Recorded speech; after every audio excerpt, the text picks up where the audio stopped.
Ayun, 8, kuya. Hindi na naman nga kami mapermi ng bahay kaya nagkayayaan kami magperya. Kaya naman nung nakakita ko ng ATM ay nag-withdraw muna ako para may panggasto. Malapit na rin kasi magpiesta dito sa bayan ng Lucena kaya may mga ganito na. Pero eto namang dinadaanan namin ngayon, hindi naman to nawawala. Every night naman to dito, yung night market. Mga bandang alas 6 nga pala kami umalis ng bahay. Kaya naman hindi na kami nagluto at napagpasyahan namin na dito na lang kami kumain sa labas. Dito na nga lang pala kami kumain sa Mang Inasal para only rice. Sa puntong ito nga grabe na yung gutom ko. Pag nagugutom nga ako medyo nawawala ako sa mood tapos nababad trip ako. Nakaka-disappoint lang yung soft drinks nila kasi hindi mo pa naiinuman pero may ganyan na. Sebo ata yan dahil hindi maayos ang pagkakahugas ng baso. Anyways, pagkatapos namin kumain ay pumunta na kami sa carnival. Dito nga kami unang naglaro dahil umaasa ako na maiuwi ko yung mug. Yung mga kapatid ko nga pala dyan napakaseryoso. Akala mo naman 1 million yung mapapanalunan.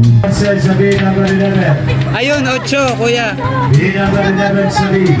Pagkatapos kong manalo ng 8 million ay dito naman naglaro yung kapatid ko.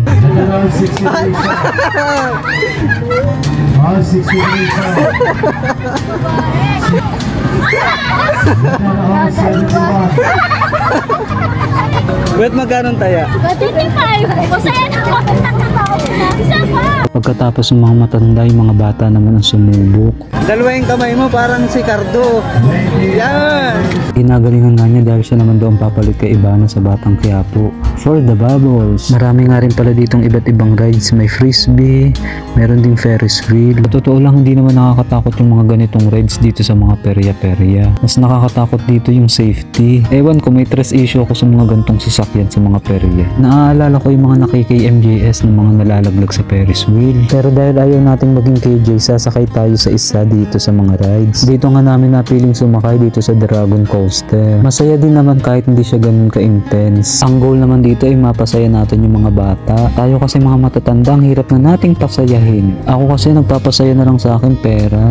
Pagkatapos nga namin sakyan to, nagpasya na kami umuwi. Pero ako ayoko pa sana umuwi kasi gusto ko pa maglaro ng bingo. Pero naalala ko meron din naman bingo sa Gcash. So doon na lang ako babawi. So yun lang for today's video. Bye!